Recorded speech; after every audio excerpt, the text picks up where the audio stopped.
അവൾ നേരെ ബസ് സ്റ്റോപ്പിലേക്ക് നടന്നു. എവിടെ പോകും, എന്ത് ചെയ്യുമെന്നൊന്നും അവൾക്ക് അറിയില്ലായിരുന്നു. അമ്മയുടെ അടുത്തേക്ക് പോയാലോ എന്ന് പലതവണ ചിന്തിച്ചുവെങ്കിലും അവൾക്കതിന് ധൈര്യം വന്നില്ല. ആവണി തൊട്ടടുത്തേണ്ട ബൂത്തിലേക്ക് കയറി രണ്ടും കൽപ്പിച്ച് അവൾ അഖിലേഷിനെ ഫോൺ ചെയ്തു. ഹലോ. അഖിലേഷിന്റെ സ്വരം ഫോണിലൂടെ ഒഴുകിയെത്തി. ഏട്ടാ, ഞാൻ ആവണിയാ, എനിക്കൊന്ന് കാണുമല്ലോ.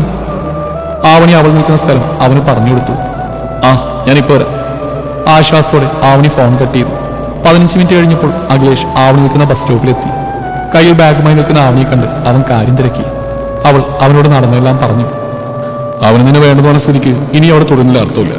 വരുന്നവരെ വരട്ടെ, ഇനി അതോർത്ത് നീ വിഷമിക്കണ്ട. നീ വന്ന് വണ്ടി കയറി.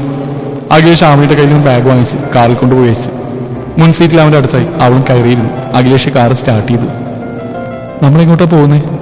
നിന്റെ വീട്ടിലേക്ക്. അവിടേക്ക് ഞാൻ വരില്ല. അമ്മയുടെ മുന്നിലേക്ക് ചെല്ലാനുള്ള ധൈര്യം എനിക്കില്ല. എന്നെ അങ്ങോട്ട് കൊണ്ടുപോകല്ലേ ഏട്ടാ, ആവണി കരഞ്ഞോണ്ട് പറഞ്ഞു. പിന്നെ നീ എങ്ങോട്ട് പോകാൻ ആവണി? അച്ഛമ്മയുടെ വീട്ടിൽ വിട്ടേ നിന്നെ? വേണ്ട, അങ്ങോട്ട് പോയിട്ടും കാര്യമില്ല. ആവണി ഗണേശന്റെ ഭാര്യയിൽ നിറഞ്ഞ കാര്യങ്ങൾ അവനോട് പറഞ്ഞു. എല്ലാം കേട്ട് കഴിഞ്ഞപ്പോൾ അഖിലേഷിന് ദേഷ്യം ഇരച്ചു കയറി.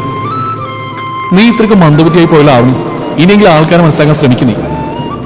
ഏതായാലും നമുക്ക് നിന്റെ അമ്മയുടെ അടുത്തേക്ക് തന്നെ പോവാം. വേണ്ട ഏട്ടാ, അമ്മേനെ അടിച്ച് പുറത്താക്കും. അമ്മയുടെ മുഖത്ത് നോക്കാനുള്ള ശക്തി എനിക്കില്ല. തെറ്റെന്റെയാ. അഖിലേഷയുടെ എന്നെ ഏതെങ്കിലും ഹോസ്റ്റലിൽ കൊണ്ടാക്കിയാൽ മതി. അമ്മ എന്നെ സ്വീകരിക്കില്ല, എനിക്ക് ഉറപ്പാ. ആവണി അവനോട് കെഞ്ചി. ആദ്യം നമുക്ക് അമ്മയെ പോയി കണ്ട് സത്യാവസ്ഥ ബോധിപ്പിക്കാം. എന്നിട്ടും അമ്മ നിന്നോട് ക്ഷമിച്ചില്ലെങ്കിൽ ബാക്കി ഞാൻ നോക്കിക്കോളാം. അവർ ചെല്ലുമ്പോൾ സിറ്റൗട്ടിൽ പത്രം വായിച്ചിരിക്കായിരുന്നു ആവണിയുടെ അമ്മ സൗഭാഗ്യ. ചിരിയോട് അഖിലേഷ് ഡോർ തുറന്ന് പുറത്തിറങ്ങി. അവനെ കണ്ടതും സൗഭാഗ്യയുടെ മുഖത്തും പുഞ്ചിരി വിടർന്നു. ഇടതുവശത്തെ ഡോർ തുറന്ന് മടിച്ച് ആവണിയും ഇറങ്ങി. അവളെ കണ്ടതും അവരുടെ മുഖത്തെ ചിരി മാഞ്ഞു. ഞാൻ നിന്റെ അമ്മയിലല്ലോ, പിന്നെ എന്ത് ബന്ധത്തിന്റെ പേരില്ല നീ ഇങ്ങോട്ട് കയറി വന്ന്? സൗഭാഗ്യ ആവണിയുടെ നേരെ തിരിഞ്ഞു. അമ്മ എന്നോട് ക്ഷമിക്കണം, എനിക്കൊരു തെറ്റുപറ്റിപ്പോയി, മാപ്പാക്കണം. അമ്മയെ മനസ്സിലാക്കാൻ വൈകിപ്പോയി. ആവണി ഓടിച്ചെന്ന് അവരുടെ കാൽക്കൽ വീണു. ഓനെ, നീ ഇവളെ വിളിച്ചുകൊണ്ട് പോയിക്കോ, എനിക്ക് ഇങ്ങനെയൊരു മകളില്ല. സൗഭാഗ്യ അഖിലേഷ് നോക്കി പറഞ്ഞു. അമ്മേ, അമ്മ കൂടി ഇവളെ ഉപേക്ഷിച്ചാൽ എങ്ങനെയാ? സുധീഷോട് ഡിവോഴ്സ് ചെയ്യാൻ തീരുമാനിച്ചു. അവൾ ആ വീട് വിട്ടു പോന്നു. അഖിലേഷ് അവൾ പറഞ്ഞറിഞ്ഞ കാര്യങ്ങൾ വിശദമായി ആവണിയുടെ അമ്മയോട് പറഞ്ഞു. എല്ലാം കേട്ട് കഴിഞ്ഞ ശേഷം സൗഭാഗ്യ പറഞ്ഞു. ഇവളായിട്ട് വരുത്തി വെച്ചല്ലേ അല്ല, എന്റെ വാക്ക് ധിക്കരിച്ച് തന്നിഷ്ടം കാണിച്ചല്ലേ, അനുഭവിക്കട്ടെ സ്വയം. അമ്മയുടെ ഭാഗത്തും തെറ്റുകളുണ്ട്. ഒരു പെൺകുട്ടിയുടെ ബെസ്റ്റ് ഫ്രണ്ട് എപ്പോഴും അമ്മമാരായിരിക്കണം. ഇവിടെ അങ്ങനെയായിരുന്നു. ആവണിക്ക് ഓർമ്മിച്ച നാൾ മുതൽ എപ്പോഴെങ്കിലും ഗൗരവം വെടിഞ്ഞ് സ്നേഹത്തോടെ അമ്മളെ ലാളിച്ചിട്ടുണ്ടോ? അവരുടെ സങ്കടങ്ങളും സന്തോഷങ്ങളും കേൾക്കാനുള്ള മനസ്സ് കാണിച്ചിട്ടുണ്ടോ? സാധാരണ ഒരു അമ്മയും മകളും തമ്മിൽ വൈകാരികമായിട്ടുള്ള ഒരു ആത്മബന്ധം നിങ്ങൾക്കിടയിൽ ഉണ്ടായിരുന്നില്ല. അമ്മ എപ്പോഴും അച്ഛനെ മാത്രമേ സ്നേഹിച്ചിരുന്നുള്ളൂ. മകളെ മനസ്സിലാക്കാൻ അമ്മയെ ശ്രമിക്കണമായിരുന്നു. ആവണിയുടെ അച്ഛൻ അമ്മയുടെ മകളല്ല എന്ന് പറഞ്ഞു കൊടുത്തപ്പോൾ തിരുത്താൻ അമ്മ ശ്രമിച്ചില്ല. പകരം അതിന്റെ പേര് പറഞ്ഞ് മിണ്ടാതെ മാറിയുന്നു. അവളെ തെറ്റുകൊണ്ടും കാര്യമില്ല. അമ്മക്ക് അവളോടുള്ള അകൽച്ചയുടെ കാരണം ഒരുപക്ഷെ അച്ഛൻ പറഞ്ഞു കൊടുത്തായിരിക്കും. എന്നാൽ അവൾ വിശ്വസിച്ച് തെറ്റു പറയാൻ പറ്റില്ല. കാരണം ഒരിക്കൽ പോലും അമ്മ അവളോട് മനസ്സോടും സംസാരിക്കാനോ സ്നേഹത്തോടും തലവിടാനോ ശ്രമിച്ചിട്ടില്ല. അഖിലേഷ് പറഞ്ഞു. മോഹൻ പറഞ്ഞത് ശരിയാ, പക്ഷെ എനിക്ക് അവളോട് സ്നേഹമില്ലായിരുന്നു എന്ന് മാത്രം പറയരുത്. അവിടെ അച്ഛനെ ഞാൻ ഒരുപാട് സ്നേഹിച്ചുകൊണ്ടാണ് ദൈവം അദ്ദേഹത്തെ വേഗം കൊണ്ടുപോയത്. അവളോട് അടുത്തു പോയാൽ അവൾ കൂടി എനിക്ക് നഷ്ടപ്പെടുമെന്ന് ഭയന്ന സ്നേഹം പുറത്താണിക്കാതെ ഗൗരവക്കാരിയായ അമ്മയിൽ നിന്ന് എന്റെ മകൾ എന്നും എൻ്റെ ഒപ്പം വേണമെന്ന് കരുതിയ അവളോട് ഞാൻ കുട്ടിക്കാലം മുതൽ അകൽച്ച പാലിച്ചത്. അമ്മയെ സ്നേഹമുള്ളിൽ കുഴിച്ചു മൂടാനുള്ളതല്ല, അത് പ്രകടിപ്പിക്കണം.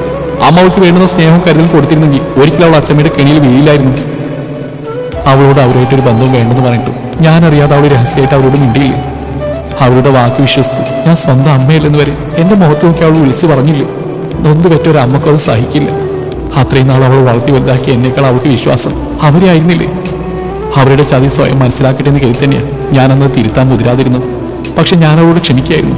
അവൾ ആ സ്ത്രീ ഇങ്ങോട്ട് വിളിച്ചുകൊണ്ട് വരാതിരുന്നെങ്കിൽ, ആ വൃത്തിയായിട്ട സ്ത്രീ ഇങ്ങോട്ട് കൊണ്ടുവരികൂടി ചെയ്തപ്പോൾ ഇവളോട് എനിക്ക് വെറുപ്പായി. അതാണ് അമ്മ ആവണിയോട് കാണിച്ച അകൽച്ച അവർ മുതലെടുത്തു. അമ്മയുടെ ഭാഗത്തും തെറ്റുണ്ട്.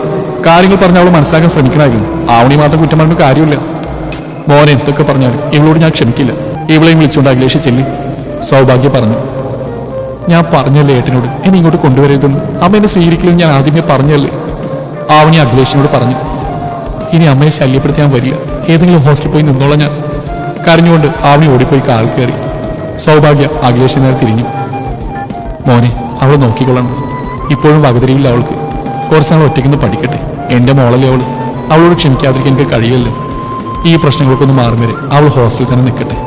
അത് കഴിഞ്ഞ് ഞാൻ തന്നെ അവളെ ഇവിടേക്ക് കൂട്ടിക്കൊണ്ടുവരാം. ഒറ്റയ്ക്ക് ജീവിച്ച് പഠിക്കട്ടെ, എന്നാലും ഒരു ധൈര്യം വരും. മോനിതൊന്നും തൽക്കാലം അവളോട് പറയാൻ നിൽക്കണ്ട. എന്നാൽ ശരി, ഞാൻ ഇറങ്ങട്ടെ. സൗഭാഗ്യയുടെ യാത്ര പറഞ്ഞ് അവൻ ഇറങ്ങി. ആവണി അഖിലേഷ് ഹോസ്റ്റലിലാക്കിയ ശേഷം മടങ്ങിപ്പോയി. പോവാൻ നേരം അഖിലേഷ് അവൾക്കൊരു ഫോണും സിം കാർഡ് കൂടി വാങ്ങിക്കൊടുത്തു. ഹോസ്റ്റലിൽ വെറുതെ ഇരിക്കാതെ ആവണി അടുത്തൊരു PSC കോച്ചിങ് സെന്ററിൽ പോയി തുടങ്ങി. ദിവസങ്ങളും മാസങ്ങളും കടന്നുപോയി. അഖിലേഷ് വഴി ആവണിയുടെ കാര്യങ്ങളെല്ലാം സൗഭാഗ്യം അറിയുന്നുണ്ടായിരുന്നു. ആവണിയിൽ നല്ല മാറ്റങ്ങൾ കണ്ടു തുടങ്ങി. പഴയതെല്ലാം അവൾ കഴിവത് ഓർക്കാതിരിക്കാൻ ശ്രമിച്ചു. അഖിലേഷ് നല്ലൊരു സുഹൃത്തിനെ പോലെ അവൾക്ക് വേണ്ട എല്ലാ കാര്യങ്ങളും ചെയ്തു കൊടുത്തു. അവന്റെ മനസ്സിൽ വീണ്ടും പ്രതീക്ഷയുടെ തിരിതെളിഞ്ഞു. സുധീഷിന്റെ അവളുടെ ഡിവോഴ്സ് കേസ് കഴിഞ്ഞ ശേഷം അവളോട് അതേപറ്റി സംസാരിക്കാൻ അഖിലേഷ് തീരുമാനിച്ചു. ഒരു ദിവസം രാവിലെ പതിവ് പോലെ ആവണി ഹോസ്റ്റലിൽ നിന്നിറങ്ങി കോച്ചിങ് സെന്ററിലേക്ക് പോവുകയാണ് അപ്രതീക്ഷിതമായി അവളെ കാണാനായി സുധീഷ് എത്തിയത്. ഒരു നിമിഷം അവൻ അവിടെ കണ്ട ആവണി ഞെട്ടി. നാളെയാണ് കോടതിയിൽ പോകേണ്ട ദിവസം. എന്തിനായിരിക്കും ഇത്ര മാസങ്ങൾ കഴിഞ്ഞ് സുധീഷ് തന്നെ കാണാനെത്തിയെന്ന് അവൾ ആലോചിച്ചു. ആവണിയെ കണ്ടതും സുധീഷ് വേഗം അവളുടെ അടുത്തേക്ക് വന്നു. അവന്റെ എല്ലും തൊല്ലുമായ രൂപം അവൾ ഞെട്ടിച്ചു. ആവണി, നിനക്ക് സുഖല്ലേ? നിന്നെ തെരയാനെങ്കിലും സ്ഥലവും ബാക്കിയില്ല. ഒടുവിൽ അഖിലേഷിനെ വിളിച്ച് ചോദിച്ചപ്പോഴാണ് നീ ഇവിടെ ഉണ്ടെന്ന് അറിഞ്ഞത്. ഇത്രയും നാളിന് ശേഷം നിങ്ങൾ വീണ്ടും എന്നെ തേടി വന്ന എന്തിനാ? കെട്ടുതാലി വരെ അയച്ചു വാങ്ങിയല്ലേ നിങ്ങളുമായിട്ടുള്ള എല്ലാ ബന്ധവും അവസാനിപ്പിച്ചല്ലേ ഞാൻ ആ വീടിന്റെ പടിയിറങ്ങിയത്?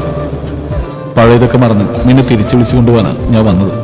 നീ പോയ ശേഷം ഞാൻ ശരിക്കൊന്നും ഉറങ്ങിയിട്ട് പോലുമില്ല. അപ്പോഴുള്ള ദേഷ്യത്തിൽ ഞാൻ അങ്ങനെ ഒരു അവ്യയം കാണിച്ചു പോയി. നിന്റെ കാലിൽ വീണ് ഞാൻ മാപ്പി ഒതുക്കാൻ ഒരവസരം കൂടി എനിക്ക് തന്നൂടെ? എല്ലാം എൻ്റെ തെറ്റ് തന്നെയാണ്. ഇനി ഒരിക്കലും ഞാൻ കരയിപ്പിക്കില്ല ആവണി.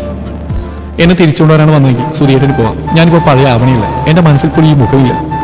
ഇനി നിങ്ങളോട് ഞാൻ ക്ഷമിക്കില്ല. ഒരിക്കലും ഒരു വിട്ടുവീഴ്ചയ്ക്ക് ഞാൻ തയ്യാറായതാണ്. അത് നിങ്ങൾ എന്നോട് ആവശ്യപ്പെട്ട ഡിവോഴ്സാണ്. നാളെ കോടതിയിൽ കാണാൻ നമുക്ക്. ഈ മുഖം കാണുന്നതിന് എനിക്ക് ഇഷ്ടമല്ല. വെറുപ്പോടെ ആവണി തിരിഞ്ഞടന്നു. ആവണി, നാളെ കോടതിയിൽ ബന്ധം പിരിയാൻ എനിക്ക് സമ്മതമല്ലെന്നേ ഞാൻ പറയും. നിന്നെ മറ്റാർക്കും വിട്ടുകൊടുക്കാൻ എനിക്ക് കഴിയില്ല. എനിക്കിനി നീ മാത്രമേ ഉള്ളൂ. അത് വകവെക്കാതെ ആവണി നടന്നുപോയി. നിറകണ്ണുകളോടെ അവൾ പോകുന്നു നോക്കി അവൻ നിന്നു. പിറ്റേന്ന് അഖിലേഷിനോടൊപ്പമാണ് ആവണി കോടതിയിലെത്തിയത്. ആദ്യത്തെ കേസ് സുധീഷിന്റെ ആവണിയുടേതുമായിരുന്നു. മുഖാമുഖം നോക്കി സാക്ഷിക്കൂട്ടിൽ ആവണിയും സുധീഷും നിന്നു. പരസ്പര സമ്മതപ്രകാരമാണോ നിങ്ങൾ വിവാഹബന്ധം ഏർപ്പെടുത്താൻ തീരുമാനിച്ചത്? ചോദ്യം സുധീഷിനോടായിരുന്നു. എല്ലാവരുടെയും നോട്ടം സുധീഷിൽ തറഞ്ഞിരുന്നു. ആവണിയുടെ നെഞ്ചിരിപ്പ് ഉയർന്നു.